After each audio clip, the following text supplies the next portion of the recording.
Hello और नमस्ते दोस्तों, स्वागत है आपका द सिनेमा कल्ट में। आज मैं एक्सप्लेन करूंगा 2011 में आई sci-fi slasher horror movie underground को। IMDb वैसे मिले है 3.8 आउट ऑफ 10 स्टार्स और मेरी खुद की रेटिंग इस मूवी को है 4 आउट ऑफ 10। और सड़े टमाटर वाले क्रिटिक्स को ये मूवी पसंद नहीं आई, इसलिए उन्होंने इसे कोई रेटिंग नहीं दी, पर मुझे ये मूवी इतनी भी बुरी नहीं लगी। अब ये वीडियो देखकर आप खुद डिसाइड करो कि ये मूवी कैसी है। सो अब बिना किसी देरी किए रोल द इंट्रो।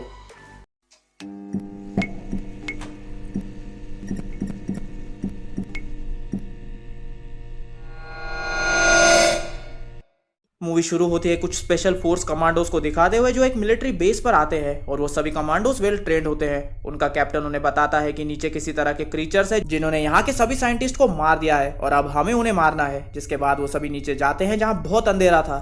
थोड़ी देर में ही उन्हें वहाँ वो क्रीचर्स दिख जाते हैं जो एक एक करके उन सभी कमांडोज को मौत के घाट उतार देते हैं और वहाँ पूरा सन्नाटा फैल जाता है। फिर इसके बाद सीन कुछ सालों बाद का दिखाया जाता है जहां अब उस जगह को शहर के बिगड़े बच्चे अपनी पार्टी और अय्याशी के लिए इस्तेमाल करते थे।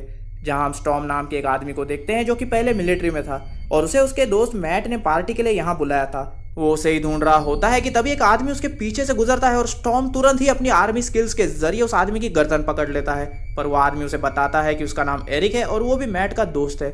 और स्टॉर्म की उस हरकत से हमें पता चल जाता है कि वो आर्मी में कितना ज्यादा ट्रेंड था। जिसके बाद हम एरिक की और दो दोस्तों से मिलते हैं जिन्हें मूवी में कोई नाम नहीं दिया गया, तो उन्हें हम ईना और मीना बुलाएंगे। वो सब बैठकर वहाँ पार्टी करने लगते हैं कि तभी वहाँ मैट आ जाता है अपनी गर्लफ्रेंड के साथ, और ये मैट भी स्टॉर्म के साथ मिलिट्री में था। फिर हम दो कपल बिली और उसकी गर्लफ्रेंड को देखते हैं जिन्हें पार्टी की फुकट की शराब कुछ ज्यादा ही चढ़ गई थी, जिस वजह से उनकी गुलू गुलू करने की इच्छा जाग उठती है।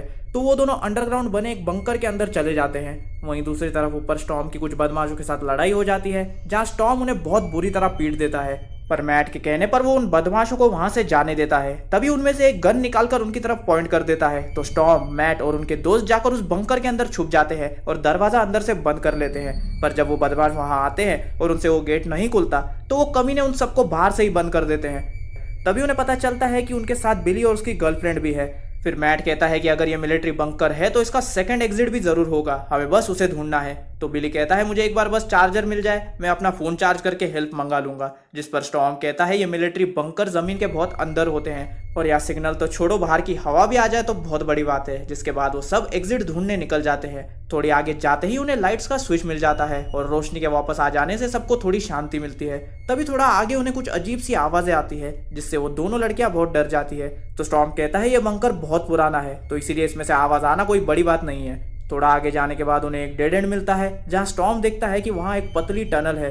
तो वो अपना लाइटर निकालकर उसकी लेंथ चेक कर रहा होता है कि तभी उस तरफ उसे कुछ दिखता है और वो डर जाता है और इसके बारे में सबको बताता है, जिस पर मैट उसे दूसरों को डराने के लिए डांटता है।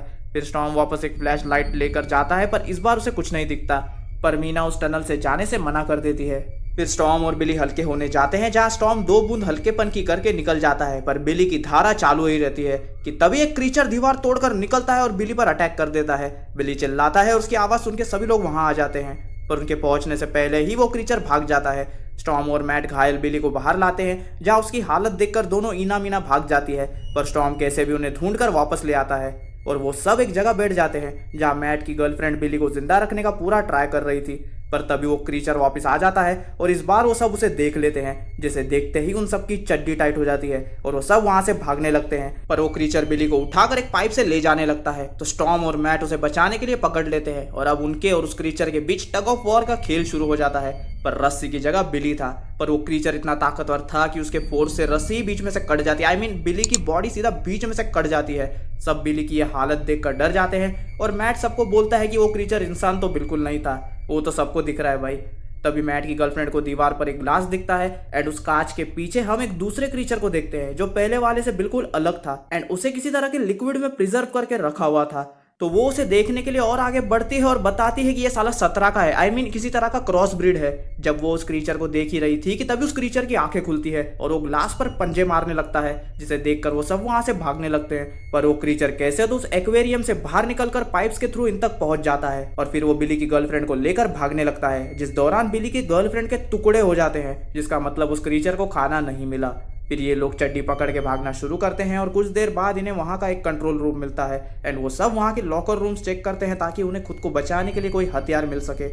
एंड वहाँ से निकलने के बाद ये सब उन अंधेरे टनल्स के थ्रू जाने लगते हैं कि तभी उनके ऊपर का एक पाइप हिलने लगता है और वो क्रीचर आके उस लेडी डॉक्टर यानी मैट की गर्लफ्रेंड को पकड़ के ले जाता है। मैट भी उस पाइप के थ्रू उनके पीछे जाता है पर फिसल कर फिर से नीचे आ जाता है, पर वो कैसे भी करके अपनी गर्लफ्रेंड तक पहुंच जाता है और इस हाइब्रिड क्रीचर ने उसकी गर्लफ्रेंड को मारा नहीं था, बस चेन से बंद करके रखा हुआ था। अब ये क्या बात हुई क्रीचर भैया। वो उसकी चेन्स तोड़कर उसे छुड़ाता है और देखता है कि वहां पर बहुत सारे आर्मी के डॉग टैग्स के साथ बहुत सारे सोल्जर्स के सड़े हुए कपड़े और जूते भी थे। तो मैट समझ जाता है कि ये क्रीचर जिंदा रहने के लिए इन सोल्जर्स को मार के खा रहा था। तभी मैट को उन सोल्जर्स की चीजों में से एक कैमरा मिलता है और उसके अंदर की रिकॉर्डिंग देखकर उसे पता चलता है कि ये क्रीचर्स असल में मिलिट्री वालों ने ही इंसानों पर एक्सपेरिमेंट करके बनाए थे एज अ आर्मी वेपन, ताकि जंग में वो इसे दुश्मनों के खिलाफ इस्तेमाल कर सके। पर जब ये क्रीचर्स काबू से बाहर हो गए तो उन्होंने इन्हें जान से मारने का प्लान बनाया। तभी यहाँ ये कमांडो आए पर उन्हें इन क्रीचर्स ने ही मार दिया। फिर वो टनल से स्टॉर्म को ढूंढने लगते हैं कि तभी हम देखते हैं कि एक क्रीचर स्टॉर्म पर अटैक करके उसे घायल कर देता है और एक लड़की को उठाकर अपने साथ ले जाता है, जहां हम देखते हैं कि ढेर सारे क्रीचर्स मिलकर उस लड़की के हाथ पैर अलग करके उसे खा जाते हैं। फिर मैट भी वहां आ जाता है और वो सबको अपनी थ्योरी बताता है कि यहाँ पर क्या हुआ था। फिर वो और एरिक स्टॉर्म को उठाकर आगे बढ़ने लगते हैं। थोड़ा आगे जाने के बाद ईना कहती है हमें स्टॉर्म को यहीं छोड़ देना चाहिए क्योंकि उसकी वजह से इनकी स्पीड स्लो हो रही थी। वाह दीदी वाह। पर मैट कहता है वो लोग किसी को भी पीछे नहीं छोड़ेंगे। फिर वो सभी एक जगह पहुंचते हैं जहां बहुत सारे पैनल्स होते हैं और उनके साइड में गहरा पानी। तो वो सब बच बच कर उस जगह को क्रॉस कर रहे होते हैं, पर स्टॉर्म के वजन से एरिक थक जाता है तो वो पागल वहीं का पानी पीने लगता है। डॉक्टर उसे मना करती है तो वो रुक जाता है, पर तभी एक क्रीचर एरिक को पानी में खींच कर ले जाता है और थोड़ी देर बाद वो उसके हाथ के साथ ऊपर आता है, जिसे देखने के बाद मैट एरिक को बचाने के लिए सीधा पानी में कूद जाता है। वो एरिक को ऊपर ले भी आता है पर वो क्रीचर एरिक को उससे छीन के वापस पानी में ले जाता है एंड वो सारा पानी खून खून हो जाता है। मैट ऊपर आता है तो स्टॉर्म बोलता है कि एक बार मैट ने मेरी भी जान बचाई थी, उसने इराक में मेरे लिए गोलियां खाई थी। जिस पर मैट बोलता है तभी उसे वहां ये डॉक्टर मिली थी एंड उसी दौरान उन्हें प्यार हुआ था। जिसके बाद वो सब एक कंट्रोल रूम में जाते हैं जहाँ की लाइट ऑन करते ही एक जर्मन साइंटिस्ट की रिकॉर्डिंग शुरू हो जाती है, जिसमें वो बताता है कि उसने कैसे इन क्रीचर्स को बनाया। उसने ह्यूमन डीएनए को एम्फीबियंस के डीएनए के साथ मिलाकर बनाया था। अब जिन्हें एम्फीबियंस के बारे में नहीं पता गूगल कर लो। उन्होंने एक औरत को किडनैप करके ब्रीडिंग के थ्रू इन क्रीचर्स को पैदा किया। पहले जनरेशन के बच्चे बहुत स्ट्रॉन्ग और लंबे थे, दूसरी जनरेशन के बच्चे स्ट्रॉन्ग, लंबे और हार्ड स्किन के साथ पैदा हुए थे।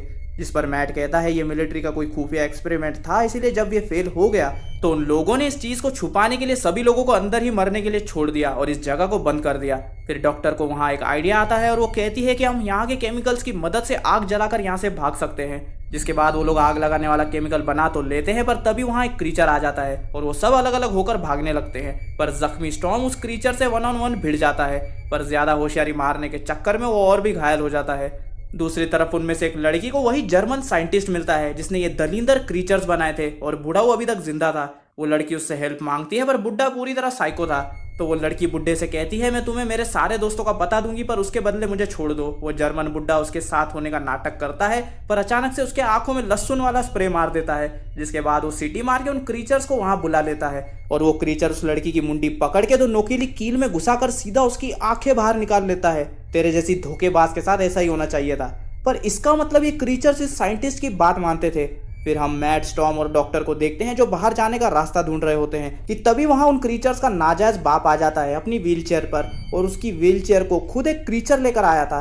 तो मैट, स्टॉर्म और डॉक्टर उसे देखते ही समझ जाते हैं कि ये बुड्ढा ही इन क्रीचर्स को कंट्रोल करता है।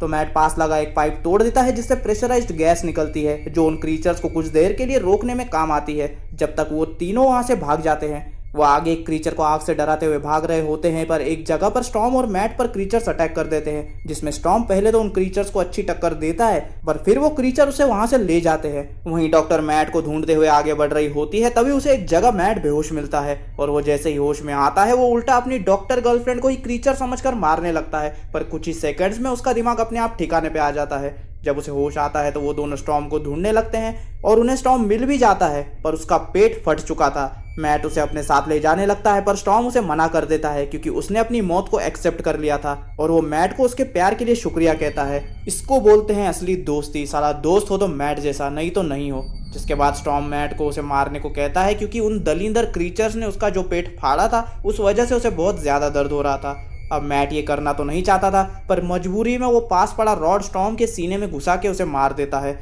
जिसके बाद ये दोनों एग्जिट ढूंढने लगते हैं। उन्हें एग्जिट मिल भी जाती है, पर उसका गेट बंद था। मैट जैसे ही उसका गेट खोलता है, उन दोनों के भौचक्के निकल जाते हैं। वहाँ बहुत सारी खोपड़ियाँ और लाशें थी। वहीं दूसरी तरफ हम देखते हैं कि उन दोनों लड़कियों में से एक की माँ ने पुलिस को कॉल कर दिया था, क्योंकि उनको पता था उनकी बेटी कहाँ गई थी, और ऊपर से वो इतनी देर से घर नहीं आई थी। तो एक लेडी ऑफिसर उस जगह पर चेक करने पहुंच जाती है। वहीं मैट और डॉक्टर को ऊपर एक गेट दिखता है और वो हेल्प के लिए चिल्लाते हैं, जो वो पुलिस ऑफिसर सुन लेती है और तुरंत उस ढक्कन को खोल के उन दोनों को बाहर निकाल लेती है। पर तभी वो क्रीचर्स उस ऑफिसर को अंदर खींच लेते हैं। लेडी ऑफिसर उन क्रीचर्स को अपनी गन से मारने में कामयाब तो हो जाती है, पर जब वो ऊपर आती है तो हम देखते हैं कि उसकी आधी बॉडी बीच में से कट चुकी थी। तो मैट और उसकी गर्लफ्रेंड के पास कोई दूसरा रास्ता नहीं बचता और वो दोनों उस ऑफिसर की कार लेकर वहां से भाग जाते हैं। फिर हमें कुछ महीनों बाद का सीन दिखाया जाता है, जहां डॉक्टर और मैट को एरिक के फोन से एक वीडियो आती है, जो कि उस जर्मन बुड्ढे साइंटिस्ट ने भेजी थी, जिसमें एरिक को हम जिंदा देखते हैं और वो साइंटिस्ट उस पर एक्सपेरिमेंट करके उसे भी न्यू क्रीचर में बदल रहा था। तभी स्क्रीन ब्लैकआउट हो जाती है और मूवी यहीं खत्म हो जाती है। अब मूवी की स्टोरी एकदम साफ साफ है, तो इसमें थ्योरी का कोई सवाल नहीं आता। एंड अगर वीडियो पसंद आया है तो प्लीज वीडियो को एक लाइक कर दो। आपको एक्सप्लेनेशन कैसा लगा मुझे कमेंट सेक्शन में बताओ। एंड अगर चैनल पर नए हो तो चैनल को सब्सक्राइब करके बेल नोटिफिकेशन ऑन कर दो, ताकि जैसे ही मेरी कोई न्यू वीडियो आए तो आपको सबसे पहले पता चले, क्योंकि सिर्फ यहाँ पर आपको यूनिक हॉरर मूवीज देखने को मिलेगी। एंड अगर आपको जानना है कि मेरे आने वाली वीडियोस किस मूवी पर होने वाली है, या आपको मीम्स देखना पसंद है, तो मुझे इंस्टाग्राम पर फॉलो करो। और अगर आपको मेरी प्रीवियस मूवीज की लिंक्स चाहिए तो मेरे टेलीग्राम चैनल को सब्सक्राइब करो। दोनों का लिंक आपको डिस्क्रिप्शन में मिल जाएगा। अब इसी के साथ मिलता हूं मैं आपसे अगली वीडियो में, और तब तक के लिए स्टे विद द कल्ट।